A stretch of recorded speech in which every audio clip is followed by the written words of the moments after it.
What a fabulous way to start this three-match T20 series. The KFC series, Bank Alfala presents KFC Pakistan versus South Africa. Now, South Africa making 194 for 9 in their 20 overs. Reeza Hendricks really setting it at the top with that 60, and then contributions from Linda, De Zorzi and De Kock as well. This is how they made 194. And in response, Pakistan were bundled out for 139. Some brilliant performance with the ball by Corbin Bosch, taking 4 wickets. Linda also chipping in with 3. Overall, a clinical performance by South Africa, and they are leading this series 1-0.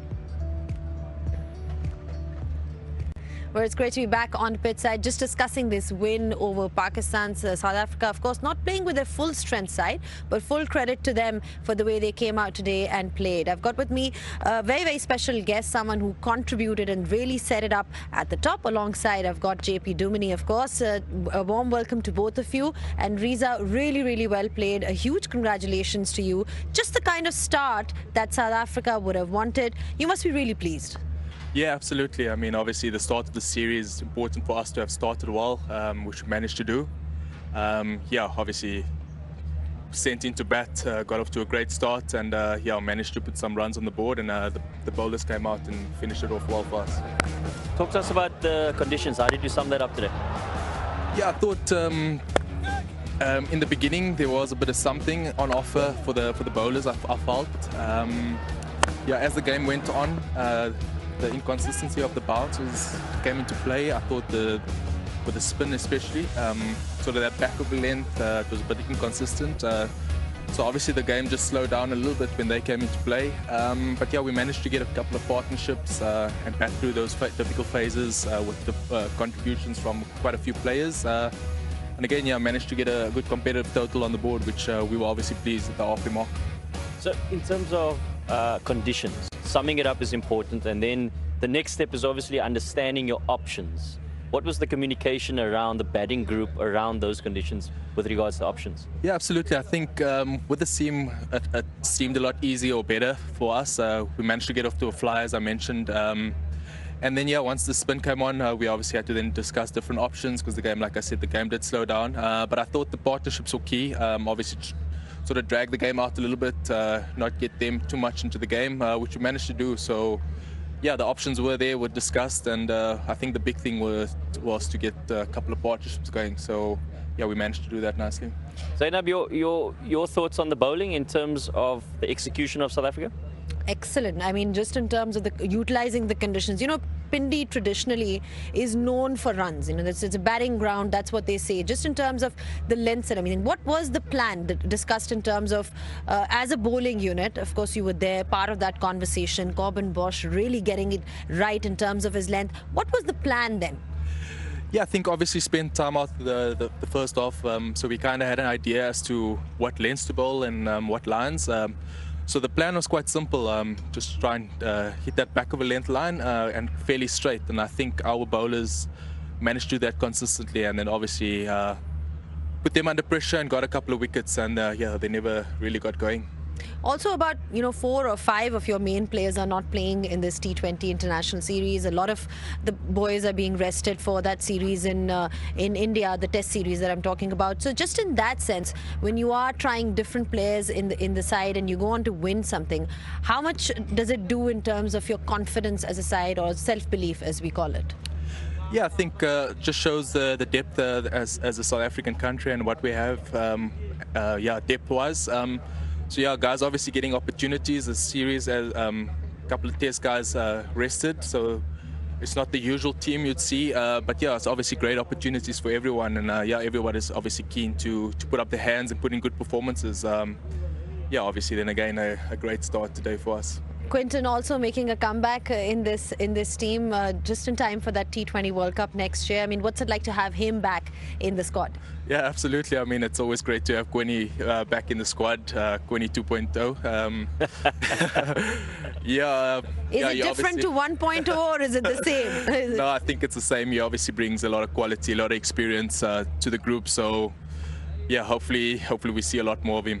When you have players that are performing, when you have players on the bench that are performing, then does it get difficult in terms of selection when you have so many players, good players to choose from? Yeah, I would think so. Yeah, we leave that obviously to the coaches and the selectors. I think that's the headaches they have. Yeah, as players, we obviously just want to go out there and contribute and yeah, put our name in the hat somehow. Also, Donovan, you know, recent to this leadership experience, relatively inexperienced. But what's it like to have him around? What kind of a guy is he? Yeah, I mean, he's a good guy to have in the team. He's a fighter. He's obviously new to leadership, but the way he's handled himself so far and the way he's gone about it, yeah, it's really good so far, yeah. All right, thank you so much for your time and all the best for the remaining series. You started things off really well. JP, you're not going anywhere because we've got plenty to dissect. So we're not talking about the fashion, are we? No, if you want to, we can talk about your selfies. Oh, no, talk about we'll that. leave it then. Someone loves to take selfies here, and it's not me for a change. It's actually him. So more on that actually, but it'll be all on the other side. Keep watching Pitside.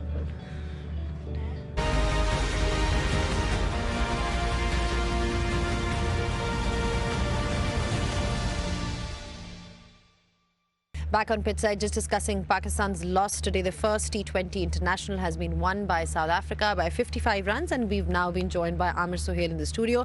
Amir, just in terms of Pakistan's loss, would you attribute it down to the amount of runs that they conceded, or was it a case of just poor batting?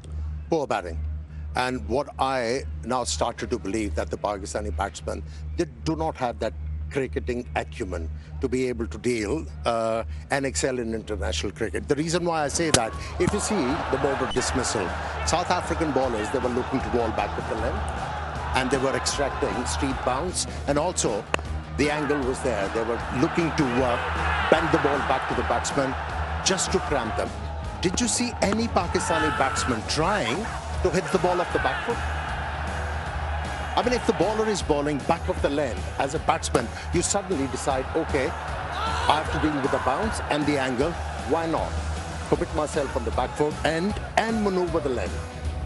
Flick the ball on the onside, just push the ball through the offside. We haven't seen that. So, in my opinion, they lack cricketing acumen. That's why their shot selection is not good, not appropriate, according to the demand of the pitch and also what the bowlers are looking to do. I think Pakistan needs to improve a lot to be able to compete well in international cricket, because they've been faltering with their strategies for a long time and people are getting impatient. Right, no shortage of cricketing acumen on South Africa's side. You know, they've come into completely different conditions, JP, but they seem to have got it right, not just with the bat, but also with the ball. How impressed were you today? Yeah, extremely impressed. We spoke a little to Reeza Hendricks earlier, and he spoke a lot about the assessment of conditions, both with bat and ball, and generally across all formats, no matter what situation you're in, if you have the ability to read conditions and understand the options that you have with bat and ball in hand, and ability to execute, you're going to give yourself the best chance. And I think that is where South Africa really came out trumps today. They were clear in their understanding of conditions, executed, committed to their options, right? So I really was impressed with that bowling performance. Particularly, they simplified it as best as possible. The variation was the pitch. Back of a length, hitting top of off stump, the odd bouncer, possibly, and maybe a change of pace here and there.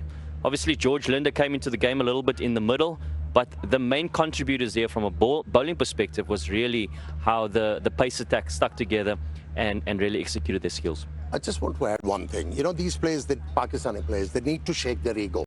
Because if you don't have ego as a player, you don't have the chances to excel. Pakistan Cricket Board has given them ample opportunities. They have shown faith in their talent, and it's about time they have to come good. I personally believe Pakistan Cricket Board and the selectors, they must be losing patience as well. What's happening? We have shown so much of faith and given them so much confidence, and these guys are not coming to the fore.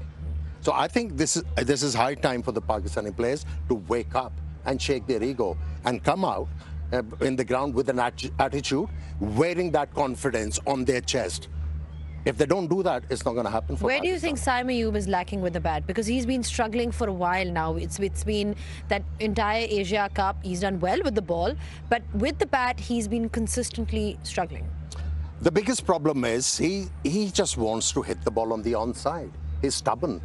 I mean, there are plenty of strokes on the offside. If you talk about great left-handers, you know, even JP Duminy, you know, his preference was to hit the ball through covers, cut the ball, and odd delivery, pull the ball on drive. But the main strength of left-handers is to hit the ball through offside. But he is totally different. He likes to hit the ball on the onside, and he forgets about the stroke on the offside, and that's where he struggles. When he becomes one dimension, it's very easy for the bowlers to keep him quiet. JP, how important is that, just on that, what Amir is saying, to develop a play which is on both sides of the wicket as a batter when you are struggling, knowing your strengths? How important is that? I would assess it this way. So understanding your strengths, understanding your shortcomings. What am I going to do to develop those shortcomings? And I think that's what Amir is talking about. Understanding that, you know, teams do analysis as well. So they're going to recognize, here are the areas where we're going to try and target you. So how do I counter that? And I think this is probably an area and an opportunity for him to develop his game. He has all the skill, he's got the talent, and now it's about putting it together and trying to formulate a way of putting together an innings. So even though we're in the shorter formats, there's still a formula that you can follow. There's still an opportunity to build an innings, particularly at the top of the order. But most importantly, assess conditions and understand your options according to those conditions. The best in the world understand that well. And the best in the world, they understand that nobody in the sports world is perfect. They have certain weaknesses. The reason why they become great, they know how to camouflage it. And they do not let the opposition expose it. Just in terms of now moving forward, because we've got a T20 series, the next two T20s are going to be in Lahore, different conditions to what we have here. What can Pakistan do? We keep coming back. This question is asked a lot, but it really is about preparing for that T20 World Cup next year. I think, you know, at times, if you're not getting results, you know, you have to be, you know, very flexible with the objective. Whether you lose or not, you go back to the basics. You say, okay, our thinking was flawed. You know, when you decided to play ultra aggressive cricket, it's not working. Now go back to the basics and play conventional cricket and be flexible with the objectives. Be subjectively very firm. Okay, we are going to move away from that strategy and we are going to play conventional cricket. Doesn't matter what the results are, but gradually we're going to get there. I think that's what Pakistani management has to do. Subjectively firm and objectively flexible.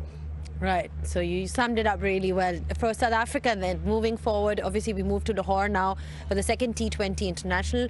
The morale must be really high. You know, they started this tour on a winning note with a team that doesn't have some of their main players. So they must be feeling really, you know, pleased about this performance. Yeah, it's a great time for South African cricket where many players are giving opportunities and stepping up and putting in big performances. As Reeza mentioned, it creates headaches for sure for selectors, for coaches, but I think that's a healthy place to be for South African cricket. I look at the 2025 on a whole. It's been such a success story for South Africa, and not just in one format, across many formats. And it's been a long time coming for us. You know, if I think over the last 5 years, it's been up and down. There hasn't been consistency in performances and wins. It's great to see going to Australia and England and winning ODI series, coming here and starting well. Yes, draw a pretty successful test series, I thought, in the end. And now we have an opportunity to do something really special in a difficult place to play cricket. Historically, we've come here and it's always been difficult. And now we've started off well, and hopefully we can carry on with that momentum. All right, well, Pakistan also has a chance to redeem themselves because this action continues. The T20 series now moves forward to Lahore. This is where all the action will be, and it'll be on the 31st of October, starting at 7:25 p.m. Don't forget to tune in.